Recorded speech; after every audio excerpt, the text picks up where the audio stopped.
नमस्कार, आपके साथ मैं हुस्तेश नैन मोर। कृषि कानूनों पर कोहराम जारी है। किसान हर हाल में अपना हक लेने के हट पर हैं, तो हुक्मरान बार बार किसान की आजादी, खुशहाली का दावा कर रहे हैं। बात बस यही रुकी है। सरकार 3 कृषि कानूनों से किसानों को आबाद करना चाहती है और किसान कह रहा है कि उसे ये कानून नहीं चाहिए, ना ऐसी खुशहाली जो असल में उसकी नस्ल की बर्बादी है। उधर अन्नदाता का आंदोलन और ताकत बढ़ता देखकर कुछ राजनेताओं ने पाला बदल लिया, तो कुछ ने पैंतरेबाजी शुरू कर दी है। कुछ आंदोलन की आग में सियासी रोटियां सेकने में जुट गए हैं, पर मूल सवाल तो किसान की मेहनत की न्यूनतम समर्थन मूल्य का है।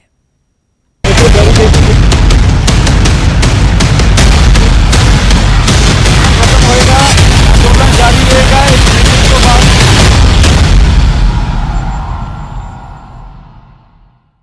दिल्ली के सियासी गलियारों में इन दिनों खूब हलचलें हैं।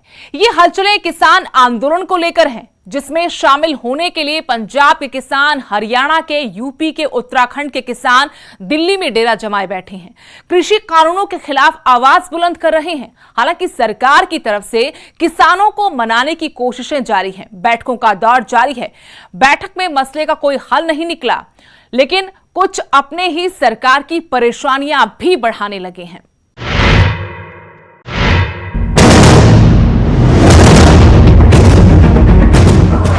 कृषि कानून पर बचा कोहराम। खेत की जगह सड़कों पर किसान। जनप्रतिनिधियों का विरोध हुआ शुरू। नेताओं की जुबान से शालीनता गायब। तुमने काले झंडे दिखाने थे तो 7-8 उद्घाटन हो रहे हैं, कहीं और कर लेते। तुमने काले झंडे दिखाने थे तो 7-8 उद्घाटन हो रहे हैं, कहीं और कर लेते।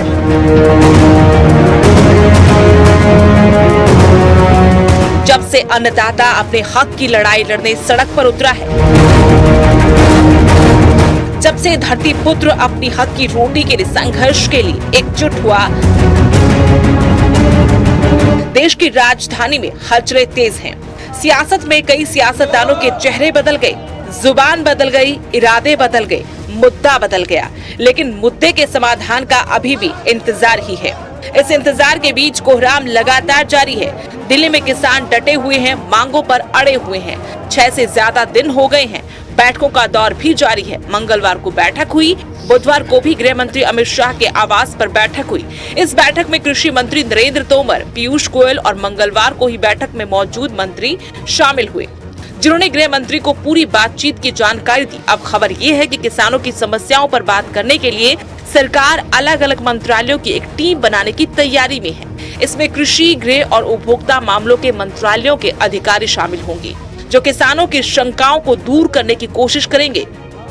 गुरुवार को एक और बैठक होनी है। आस है कि शायद हल निकल जाए, और अगर नहीं निकलता तो किसान इस बात का ऐलान कर चुके हैं कि रण होगा, और तब तक होगा जब तक इसका समाधान नहीं मिल जाता। नहीं, साडे विच नरमी साडा तो देखो जो मकसद है वो इक्को ही, इन्हां नूं रद्द करो।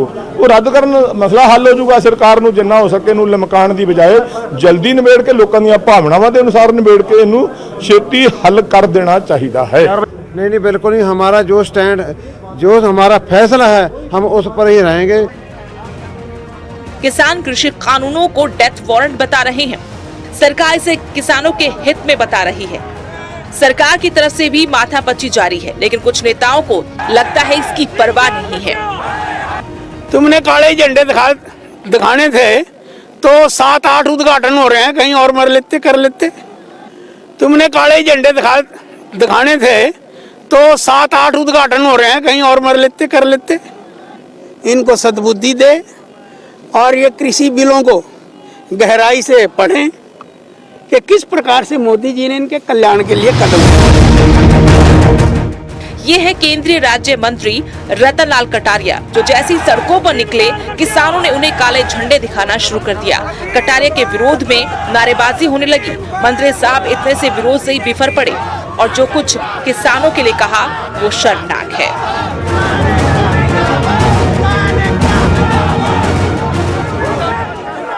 कि मेरे पीछे आप देख रहे हैं नारेबाजी हो रही है, काले झंडे दिखा रहे हैं। अरे भले मानसो, किसी और की नहीं सोचनी, अपने अम्बाड़ा के विकास के बारे में तो सोच लो। 60-70 साल से जो चीज पेंडिंग पड़ी थी, आज वो हो रही है। तुमने काले झंडे दिखाने थे तो 7-8 उद्घाटन हो रहे हैं, कहीं और मर लेते, कर लेते। जरूरी था बीच में यहाँ खूंटा ठोकना? तो यानी कि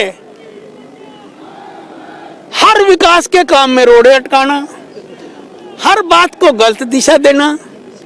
मैं तो भगवान से हाथ जोड़कर प्रार्थना करता हूँ, हे भगवान, ये जो काले झंडे दिखा रहे हैं इनको सद्बुद्धि दे, और ये कृषि बिलों को गहराई से पढ़ें कि किस प्रकार से मोदी जी ने इनके कल्याण के लिए कदम उठाए। हैरानी होती है जब जनता के वोटों से संसद पहुंचे ये नेता भाषा की मर्यादा को ही लांघ जाते हैं। देखो, ਜਿਹੜੇ ਕਟਾਰੀਆ ਸਾਹਿਬ ਹੈ, ਜਿਹੜੇ ਲੀਡਰ ਇਦਾਂ ਦੇ ਬਿਆਨ ਦਿੰਦੇ ਨੇ, ਮੈਂ ਉਹਨਾਂ ਨੂੰ ਸ਼ਰਮ ਆਉਣੀ ਚਾਹੀਦੀ ਹੈ। हरियाणा के मुख्यमंत्री भले ही कह चुके हैं कि दिल्ली में हो रहे किसान आंदोलन में हरियाणा का किसान नहीं है, लेकिन हरियाणा के अलावा दूसरे राज्यों से भी बड़ी संख्या में किसान दिल्ली में डटे हैं। इनपुट ये है कि कुछ इस प्रकार के अनवांटेड एलिमेंट्स ये इस भीड़ के अंदर आए हुए हैं, और हमारे पास रिपोर्ट्स जो है, अब इसका खुलासा अभी करना ठीक नहीं है, लेकिन जैसे ही कोई पुख्ता प्रमाण मिलेगा आपको बताएंगे। ਇੱਥੇ बैरिकेडिंग की हुई है, बैरिकेडिंग पंजाब और हरियाणा कृषि प्रधान राज्य हैं और इन दो राज्यों के किसान ही इस आंदोलन की अगुवाई कर रहे हैं। किसानों को आगे बढ़ता देखकर अब कुछ सियासी दल अपने नफा नुकसान का आकलन करने में जुट गए हैं। अगली रणनीति पर मंथन शुरू हो गया है। अन्नदाता के आंदोलन पर पल पल नजर बनाए हुए हैं। आंदोलन का ही असर है कि सिली जुबान खुलने लगी है। बने रहिए हमारे साथ, अगली रिपोर्ट में देखिए कैसे बदले सियासी सुर। Bureau report, news 18।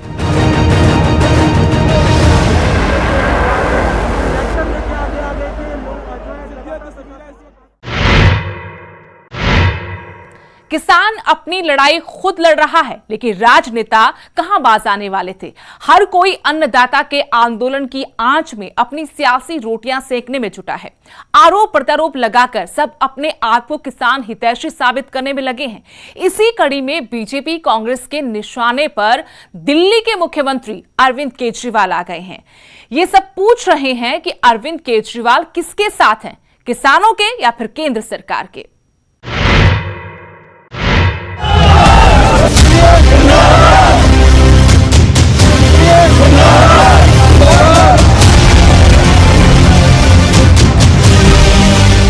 दिल्ली सरकार ने 3 नए कृषि कानूनों में से एक की अधिसूचना जारी कर दी है, जबकि बाकी 2 अन्य पर विचार जारी है। अधिकारियों ने मंगलवार को ये जानकारी दी। इस कदम को लेकर विपक्ष ने सत्तारूढ़ आम आदमी पार्टी पर निशाना साधा। आपने एक बयान में कहा, ये कानून पहले ही लोकसभा राज्यसभा में पारित हो चुके हैं और राष्ट्रपति भी हस्ताक्षर कर चुके हैं। अब ये कानून पूरे देश में है। किसी भी राज्य के पास स्वतंत्र रूप से इन्हें लागू करने अथवा खारिज करने की शक्ति नहीं है। मोदी सरकार ने इन्हें पारित किया है और केवल वो ही इन्हें वापस ले सकती है। दिल्ली सरकार के एक वरिष्ठ अधिकारी ने कहा कि उत्पादन, व्यापार और वाणिज्य संवर्धन एवं सुविधा कानून 2020 को 23 नवंबर को अधिसूचित किया गया था। उन्होंने कहा, बाकी 2 कानूनों पर दिल्ली सरकार के विकास विभाग द्वारा विचार किया जा रहा है। सत्तारूढ़ आम आदमी पार्टी ने कहा कि अधिसूचना के तहत किसान अपनी फसल मंडी के बाहर सहित कहीं भी बेच सकते हैं। दिल्ली में कई साल पहले से ही फलों और सब्जियों की बिक्री विनिमय मुक्त थी और अब अनाज के लिए भी ये लागू हो गया है। आज से 1.5 साल पहले 2019 में केंद्र सरकार ने ये तीनों काले कानून बनाने के लिए एक कमेटी बनाई थी। उस कमेटी में पता है कौन था? उस कमेटी में कैप्टन साहब थे। कैप्टन साहब, पंजाब के लोग आपसे पूछ रहे हैं कि आपने उस कमेटी में इन काले कानूनों को क्यों नहीं रोका? आपने कमेटी में एक बार भी इन काले कानूनों का विरोध क्यों नहीं किया? आपने बाहर आके लोगों को क्यों नहीं बताया कि केंद्र सरकार इतने खतरनाक कानून बनाने जा रही है? कैप्टन साहब, आपके पास 1 नहीं, 2 नहीं, 3 नहीं, इतने मौके आए जब आप इन बिलों को रोक सकते थे। हालांकि पार्टी ने कृषि कानूनों को रद्द किए जाने की किसानों की मांग का खुले तौर पर समर्थन किया है। नए कानून को अधिसूचित करने के साथ ही किसानों के आंदोलन का समर्थन करने को लेकर भाजपा और कांग्रेस ने आम आदमी पार्टी के खिलाफ मोर्चा खोल दिया है। भाजपा सांसद मनोज तिवारी ने आरोप लगाया, अधिसूचना ने आप और केजरीवाल सरकार के दोहरे चरित्र को उजागर कर दिया है। वो नए कृषि कानूनों का फायदा किसानों को देना चाहते हैं, जबकि किसानों को भ्रमित कर रहे हैं। पंजाब के मुख्यमंत्री कैप्टन अमरिंदर सिंह ने भी आप पर वार करते हुए कहा कि संकट के समय में पार्टी ने अधिसूचना जारी की है, जबकि वो किसानों के साथ खड़े होने का दिखावा कर रहे हैं। नरेंद्र मोदी के एजेंट ने केजरीवाल साहब आज है दिल्ली दे विच आ कानून जे आ देखो इन्हें नोटिफिकेशन जारी करता ते दिल्ली च कानून लागू करते ते चीमा साहब ਜਿਹੜੇ ਵਿਰੋਧੀ ਧਿਰ ਦੇ नेता है ते भगवंत मान ਇੱਥੇ ਹੋਰ ਤਰ੍ਹਾਂ ਦੀਆਂ ਗੱਲਾਂ ਕਰਦੇ ਆ ਤੇ ਉਹਨਾਂ ਦੇ ਲੀਡਰ ਆ ਦਿੱਲੀ ਵਿੱਚ ਆ ਕਿਸਾਨਾਂ ਦੀ ਪਿੱਠ ਦੇ ਵਿੱਚ ਛੁਰਾ ਘੋਪਿਆ ਉਹਨਾਂ ਨੇ ਤੇ ਕੀ ਇਹ केजरीवाल साहब ਦੇ ਕੋਲੋਂ ਅਸਤੀਫਾ ਮੰਗਣਗੇ ਜਾਂ ਆਪਣਾ ਅਸਤੀਫਾ ਇਹ ਦਿੱਲੀ ਜਾ ਕੇ ਦੇ ਕੇ ਆਉਣ आम आदमी पार्टी वाले ते किसानों को माफी मंगन। इन काले कानूनों को क्यों नहीं रोका? वहीं केजरीवाल सरकार के इस फैसले पर अखिल भारतीय किसान संघर्ष समन्वय समिति ने केजरीवाल सरकार से कथित किसान विरोधी कानून की अधिसूचना को वापस लेने की अपील की है। Bureau report, news 18।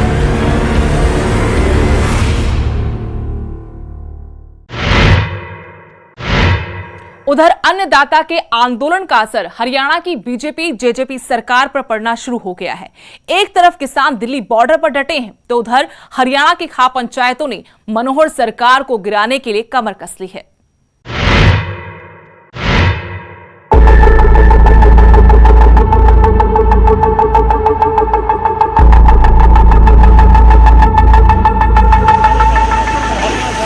सरकार के कृषि कानूनों के खिलाफ देश भर के किसान आंदोलन कर रहे हैं। खासकर राजधानी दिल्ली में पंजाब, हरियाणा और यूपी के किसान डटे हुए हैं। सरकार और किसानों के बीच बातचीत भी हुई, पर तीसरी बार फिर बैठक का नतीजा नहीं निकला। दिल्ली में बैठी मोदी सरकार में हलचलें तेज हैं, किसान मांगों पर अडिग हैं। इस बीच हरियाणा में किसान आंदोलन का प्रभाव भारतीय जनता पार्टी की खट्टर सरकार पर भी पड़ता दिखाई दे रहा है। केंद्र सरकार के कृषि कानूनों के खिलाफ देश भर के किसान आंदोलन कर रहे हैं। खासकर पंजाब, हरियाणा, राजस्थान और यूपी के किसान डटे हुए हैं। मंगलवार को कई दिनों के बाद सरकार और किसानों के बीच बातचीत का रास्ता भी खुला। इस बीच हरियाणा में किसान आंदोलन का प्रभाव भारतीय जनता पार्टी की खट्टर सरकार पर भी पड़ता दिखाई दे रहा है। किसानों को खापों का साथ मिल गया है। किसानों का आंदोलन पहले से ज्यादा मजबूत हो गया है, पर खापों ने हरियाणा की बीजेपी जेजेपी सरकार के लिए मुश्किलें खड़ी कर दी हैं। मंगलवार को जींद में 40 खाप पंचायतों की एक महापंचायत हुई। इस महापंचायत में किसान आंदोलन को लेकर कई अहम फैसले लिए गए। ये भी फैसला लिया गया है कि हरियाणा सरकार को गिराने के लिए मुहिम शुरू की जाएगी। हमने आज की जो महापंचायत है उसमें ये फैसला लिया है कि जो हमारे आंदोलनकारी भाई दिल्ली गए हुए हैं उन सब के लिए किसी प्रकार की कोई तकलीफ ना हो। यहाँ रहकर हम हर प्रकार की सामग्री और हर प्रकार का उनके जो भी चाहे सुरक्षा की बात आई, अगर सरकार ने उनके साथ किसी प्रकार की घटना करी तो हम उसके लिए तैयार है। और हर गांव के अंदर अपने अपने गांव में जाओ, मीटिंग करो और दिल्ली के लिए कूच करो। हम पूरी कोशिश करेंगे कि एक कमेटी बनाकर जो लोग सरकार में बैठे हैं, किसान वर्ग के लोग हैं, उनको ये कहेंगे भाई जो ये सरकार ने अत्याचार की है, एक खट्टर सरकार ने ये अत्याचार की है। बाकी लोग वहाँ पंजाब से भी निकल के आए हैं, दिल्ली में भी जाने लग रहे हैं। किसी सरकार ने किसी को तंग नहीं किया, इन लोगों ने सिर्फ तंग किया है। तो ऐसे व्यक्ति से अपना जो है समर्थन वापस ले, खट्टर की सरकार को जो है चलता करने का काम करें। हम पूर्ण कोशिश करेंगे, अपने आदमियों के पास जाएंगे। को जो किसान के बेटे विधायक बने हुए हैं, हम सबको इस प्रकार का जो है प्रेशराइज करेंगे कि आप इस सरकार से समर्थन वापस लें।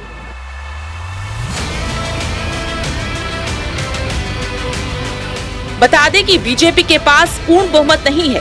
बीजेपी, जेजेपी और निर्दलीय विधायकों के समर्थन से सरकार चल रही है। खट्टर सरकार के खिलाफ इस मुहिम में सबसे पहले आहुति डाली है दादरी से निर्दलीय विधायक सोमवीर सांगवान ने, जिन्होंने सरकार से समर्थन वापस ले लिया। जैसे आपने आज इस्तीफा दिया है, सरकार का साथ छोड़ा, क्या लगता है क्या जेजेपी को भी साथ छोड़ देना चाहिए? होना तो यही चाहिए, बाकी उनकी मर्जी। अपील करोगे कि जेजेपी भी, क्योंकि क्या ये उनका काम नहीं है? क्या वो हमारी अपील की इंतजार करेंगे? उनका भी कर्तव्य बनता है, वो भी किसान है। एक किसान के घर में पैदा होने के कारण चौधरी देवलाल ने बड़े बड़े संघर्ष करे थे, उस खून से पैदा तो उनका धर्म नहीं है। दादरी में 6 ट्रैक्टरों का चालान काटा है, मैं इनसे हाथ जोड़ के विनती करता हूं। अब खाप नेताओं ने ऐलान कर दिया है कि जिन विधायकों ने सरकार को समर्थन दे रखा है, उन पर समर्थन वापस लेने के लिए दबाव बनाया जाएगा। महापंचायत में ये भी तय किया गया कि सभी खाप पंचायतें पहले शांति के साथ विधायकों से अपील करेंगी और अगर वो नहीं माने तो गाँव में उनकी एंट्री बैन की जाएगी। जींद की इस बैठक में बिनैन खाप, हिसार की सतरोला खाप, चहल खाप, सोनीपत की दहिया खाप, डार्डन खाप, माजरा खाप, कंडेला खाप, पंघाल खाप, सहारण खाप, नांदल खाप, ढुल खाप, पंचग्रामी खाप, चौगामा खाप, किनाड़ा खाप, नोगामा खाप, तमाम खापें इकट्ठा हुई। केंद्र सरकार के कृषि कानूनों के खिलाफ किसान आंदोलन का समर्थन कर रही खाप पंचायतों के इस ऐलान के बाद आने वाले दिनों में खट्टर सरकार की मुश्किलें बढ़ सकती हैं। Bureau report, news 18।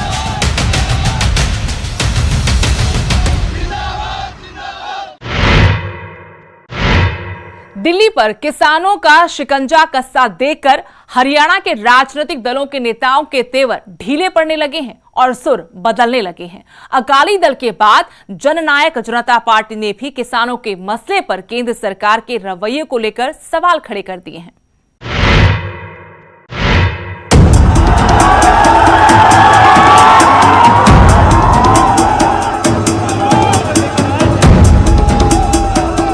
किसानों के मसले पर भारतीय जनता पार्टी के सहयोगी दलों और समर्थकों के सुर बदलने लगे हैं।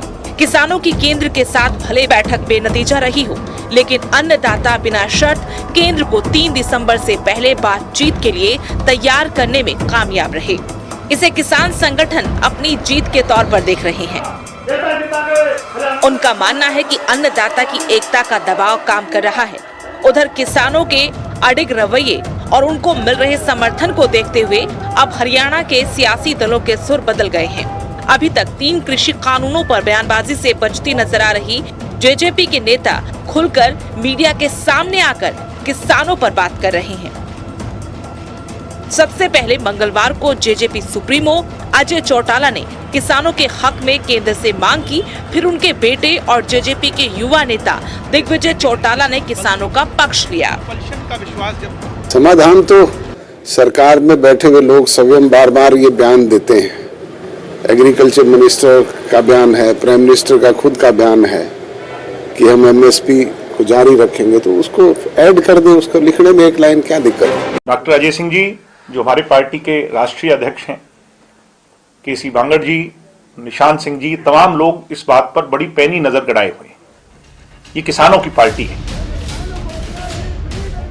यानी अकाली दल के बाद जननायक जनता पार्टी ने भी किसानों के मसले पर केंद्र सरकार के रवैये को लेकर सवाल खड़े किए हैं। असल में निर्दलीय विधायक बलराज कुंडू और सोमवीर सांगवान खुलकर किसानों के साथ मोर्चे पर डट गए हैं। सोमवीर सांगवान ने हरियाणा सरकार से भी अपना समर्थन वापस ले लिया और खापों ने भी किसानों के आंदोलन में तन मन धन से साथ देने का ऐलान कर दिया। तो इसे जेजेपी ने अपनी रणनीति में बदलाव करते हुए किसानों पर खुलकर अपना पक्ष रखा। न सिर्फ जेजेपी बल्कि अब तो सरकार के नुमाइंदे भी किसानों के हक की बात करते नजर आ रहे हैं, क्योंकि उन पर किसानों का, सामाजिक संस्थाओं का, खापों का दबाव है। जो रेडी लगाता है, रेडी की कीमत प्लस उस पे जो उस पे सामान है, चाहे वो दही बल्ले है, चाहे उसके पास सब्जी है, चाहे वो फ्रूट की है, उस रेडी की टोटल कीमत उस पे जो मटेरियल है उसका फूड स्टफ का 1 लाख से ज़्यादा नहीं है और वो 3000 रुपये रोज कमाता है। किसान की 1 एकड़ की कीमत आप ये समझेंगे 15 लाख रुपए है और उसे कुछ भी नहीं मिलता। उसके स्कूल के बच्चों की फीस भी नहीं भरी जाती, उसके बुरी हालतों से 500 रुपये के लिए भटकना पड़ता है। तो किसान की जो हालत है उसमें एक डिस्पैरिटी तो है, ये खाई बढ़ती जा रही है। अमेरिका में, जापान में, ऑस्ट्रेलिया में और कनाडा में 2% से लेकर 7% लोग खेती करते हैं। हमारे यहाँ आज भी 65% डायरेक्टली और इनडायरेक्टली खेती से जुड़े हुए, चाहे वो वर्कशॉप इंडस्ट्री में जुड़े हैं। कोई ऑप्शन नहीं है, नहीं तो कोई जमींदार, आपका भी सब सर्कल है मेरे ख्याल में, कुछ आपने भी किसानों को बैठोगे, कोई खेती करना नहीं चाहता, पर उसे कोई दूसरा ऑप्शन है नहीं, इस करके वो खेती ही करके अपना पेट तो भरेगा।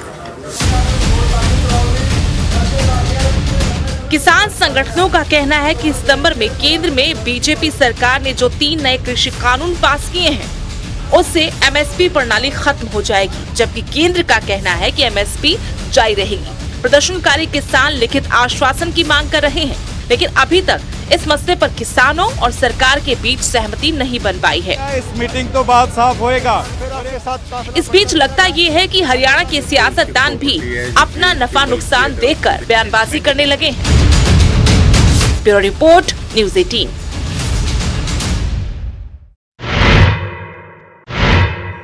हमारे आज की खास पेशकश में इतना ही। देश दुनिया की हर अपडेट के लिए आप देखते रहिए न्यूज़ 18 पंजाब, हरियाणा, हिमाचल।